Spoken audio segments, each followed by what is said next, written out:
आने वाली है होली, जिसको रंगों का त्योहार बोला जाता है। लेकिन क्या आपको पता है कि ये जो होली है वो कहाँ से शुरू हुई थी? उसके पीछे का एक बहुत ही डार्क सीक्रेट है, आपको आज तक नहीं पता होगा और किसी ने बताया भी नहीं होगा। ठीक है, तो आज की इस वीडियो में हम होली के बारे में 3 अलग अलग रीजन्स बताने वाले हैं। एक माइथोलॉजिकल रीजन, एक साइंटिफिक रीजन और एक cultural reason. I bet you कि इन सब रीजन्स के बारे में आपको 100% नहीं पता होगा। तो हेलो फ्रेंड्स, मैं हूं रोनी और आप सभी का स्वागत है एक और वीडियो में।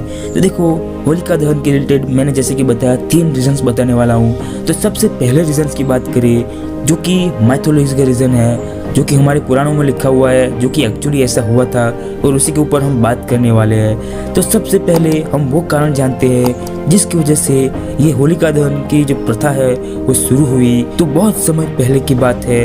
हिरण्यकशिपु नाम का एक राक्षस हुआ करता था जो भगवान विष्णु से बहुत ज्यादा नफरत करता था। वो अपने राज्य में भगवान विष्णु की भक्ति के ऊपर रोक लगा कर रखा था। अगर उस राज्य में कोई भी भगवान विष्णु की भक्ति करता तो उसे मृत्यु दंड मिल जाता। लेकिन उसका बेटा, जिसका नाम था प्रहलाद, जो बचपन से भगवान विष्णु का बहुत बड़ा भक्त था, और प्रहलाद की विष्णु भक्ति हिरण्यकशिपु को बिल्कुल भी पसंद नहीं थी, और उसने प्रहलाद की विष्णु भक्ति को छुड़वाने के लिए हर एक कोशिश की, हर एक तरीका आजमाया। लेकिन वो प्रहलाद की भगवान विष्णु के लिए भक्ति नहीं छुड़वा पाया। लेकिन सब कुछ कोशिश करने के बाद उसको याद आता है कि उसकी एक बहन है जिसका नाम है होलिका, जिसको ये वरदान था कि उसे अग्नि जला नहीं सकती। लेकिन शर्त यह थी कि उसको वो वरदान वाली जो चुनरी है उसको ओढ़ के आग में बैठना पड़ता था। तो उसको हिरण्यकशिपु बुलवाता है और एक दिन तय करके लकड़ी की चिता सजाई जाती है और होलिका प्रहलाद को गोद में लेके चिता पर बैठ जाती है। इधर प्रहलाद भगवान विष्णु की भक्ति में डूबा हुआ है। अब सब कुछ सेट हो चुका था। हिरण्यकशिपु खुश था कि आज तो उसका बेटा जल के मर ही जाएगा। दूसरी तरफ होलिका भी अपने भाई को खुश करने के लिए प्रहलाद को गोद में लेके बैठ गई थी, क्योंकि उसको भी पूरा भरोसा था कि वरदान की वजह से वो भी जल नहीं सकती। और अब बारी आती है चिता में आग लगाने की।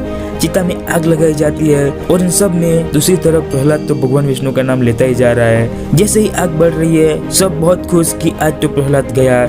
लेकिन फिर भगवान विष्णु ने अपने भक्त प्रहलाद की रक्षा करने के लिए वायुदेव की मदद ली, और उनकी मदद से होलिका के सिर के ऊपर जो चुनरी थी वो उड़ के आ जाती है प्रहलाद के ऊपर। और ऐसे होलिका, जिसको घमंड था कि वो कभी जल नहीं सकती, वो आग में जल जाती है और प्रहलाद बच जाता है। और तब से अपने अंदर की बुराइयों को जलाने के लिए और इसी बुराई के ऊपर अच्छाई की जीत को सेलिब्रेट करने के लिए हम होलिका दहन करते हैं। अब रीजन नंबर 2 जो साइंटिफिक रीजन है वो मैं बताने वाला हूँ कि एक्चुअली साइंस क्या कहता है होलिका दहन के बारे में। तो बात करें होलिका दहन के साइंटिफिक कारण की, जो कि बहुत ही इंटरेस्टिंग है। तो होलिका उस समय मनाई जाती है जब सर्दी का मौसम खत्म होने वाला होता है और गर्मी शुरू होने वाली होती है। चारों ओर का जो तापमान होता है वो कम से मीडियम के बीच में होता है, और इसी वजह से वातावरण और शरीर में हानिकारक बैक्टीरिया पनपते हैं। और जब भी हम होली को जलाते हैं और उसके चारों ओर घूमने की रस्म करते हैं, तब उसके अंदर की जो गर्मी है वो उन्हीं बैक्टीरिया और वायरस को मार देती है। और यही कारण है होलिका दहन की गर्मी जो है वो हमारी बॉडी ऑब्जर्व करती है, और उसी के चलते हमारी बॉडी के अंदर जो खराब बैक्टीरिया वायरस होते हैं, जो ठंड की वजह से पैदा हुए थे, वो मर जाते हैं, खत्म हो जाते हैं। ठीक है, अब इसी के रिलेटेड होली के दूसरे दिन आती है धुलेटी। धुलेटी का भी साइंटिफिक रीजन है। वैज्ञानिक क्या कहते हैं उसके ऊपर? शरीर पर रंगों को रगड़ना एक चिकित्सा है, शरीर का इलाज करने का एक तरीका है। कहा जाता है ये जो रंग होता है वो हमारे बॉडी के जो पोर्स होते हैं, यानी कि जो छिद्र होते हैं, उनमें प्रवेश करके शरीर के जो आयन है उनको मजबूत करने का काम करता है। पुराने टाइम में होली में जो रंगों की मुख्य भूमिका होती थी, जिन रंगों से होली खेली जाती थी, वो एकदम नेचुरल रंग हुआ करते थे। जैसे कि पीले रंग के लिए हल्दी का उपयोग किया जाता था, और वैसे ही दूसरे रंगों के लिए हरी पत्तियां, सूखे फूल, विबिक्स की बात कर लो, चंदन की बात कर लो, अनार, केसर, मेहंदी, बिल्ब के पत्ते, गलगोटा का फूल जो होता है, अमलतास होता है, जरकंदा होता है, नील होता है, इन सब के अलग अलग रंग बनाए जाते थे और उनसे खेला जाती थी होली। और केसुडा को कैसे भूल सकते हैं, इनका उपयोग किया जाता था। और इन रंगों का उपयोग से हमारे शरीर की जो सफाई होती थी, हमारी बॉडी की जो स्किन है उसके ऊपर चमक आती थी, स्किन का स्वास्थ्य अच्छा रहता था, स्किन के ऊपर जो मैल बैक्टीरिया सब थे वो भी दूर हो जाते थे। और यही वसंत के मौसम के दौरान खसरा की बात करो, चिकन पॉक्स की बात करो, वायरल बुखार, सर्दी जैसी बीमारियों का खतरा बढ़ जाता है। तो इन्हीं में ये सब जो रिचुअल्स है वो हेल्प करती है इनसे बचने के लिए।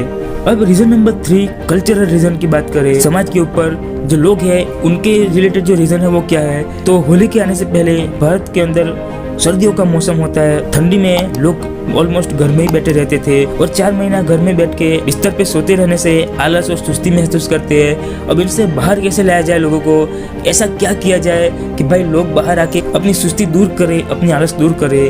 तो इसी के लिए लाया गया होली का ये त्योहार, जो कि आलस को दूर करता है, हर एक लोगों को घर से बाहर आने के लिए मजबूर करता है। क्योंकि भाई बहुत सारे कारण मिल जाते हैं लोगों को घर से बाहर आने के लिए, जैसे कि रात में होलिका दहन हो गया, या फिर होली बनाने के लिए भी बहुत सारे प्रोसेस होता है, वो हो गया। दूसरे दिन रंग गुलाल उड़ाना हो गया, ढोल मंजीरा पीट के नाचना हो गया, दोस्तों के साथ परिवार के साथ पार्टी करना हो गया।